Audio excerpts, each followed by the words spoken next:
Championship, Daniel Bryan. What's up, everybody? Okay, go ahead. Daniel, first, congratulations on your victory. This Extreme Rules match had flaming tables, forklifts, cars, everything. Was this the most brutal match of your career, and how are you feeling right now? I'll answer the last question first. Right now, to be honest, it's a mix of emotions because I feel really thrilled that I came out as the champion.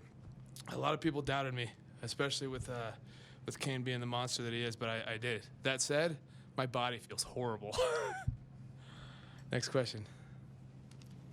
Facing Kane in the ring tonight, your former tag team partner, did you see any semblance of the man you once knew, or has the demon taken over completely? You know, I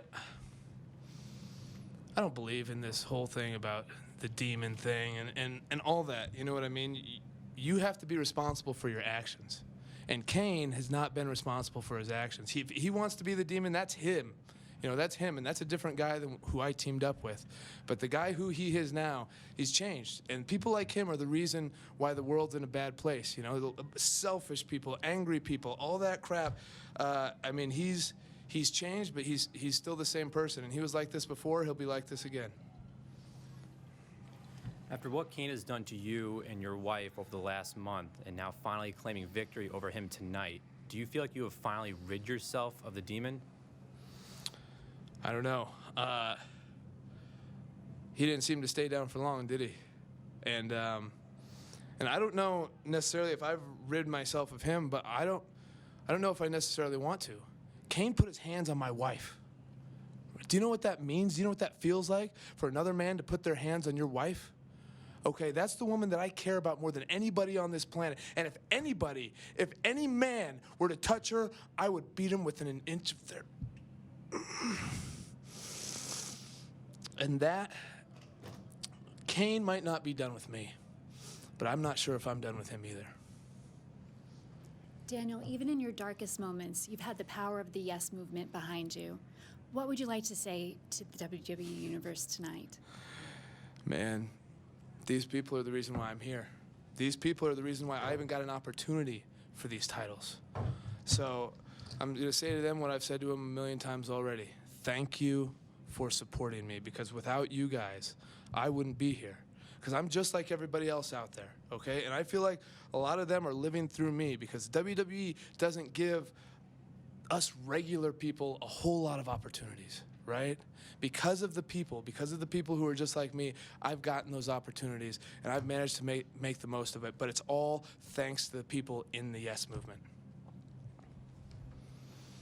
Watching your match tonight, it looked like you had a different side of Daniel Bryan, full of aggression, full of anger, full of rage. How far will you go to defend those titles? I'll go pretty far.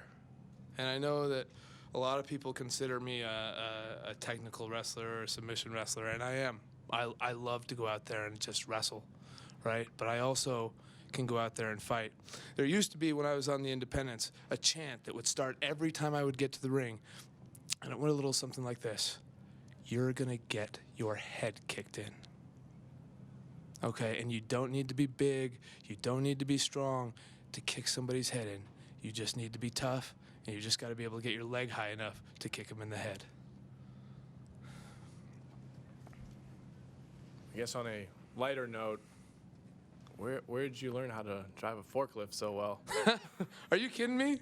I'm from a small town, man. We all know how to drive forklifts, you know. You put any sort of rig that needs to carry something up and down, we've all done it. So my dad worked in a paper mill for 10 years, and he did a lot of that. So that's not the first forklift I've driven.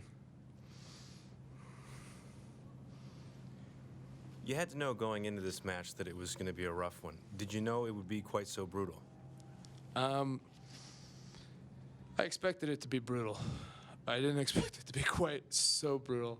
But, you know, that's part of what makes you strong. You know, part of what makes you strong is going out there and persevering past the limits that you think you can get past. End of the match, Kane lights the flaming table on fire. What is going through your mind at that moment as he's trying to choke slam you through a flaming table? I got to get out of here. That's that's the main thing. I'm sorry, guys. I'm gonna have to end it on that. My neck's starting to cramp up a little bit, so I need to get to the trainers for some ice. But thank you guys very much.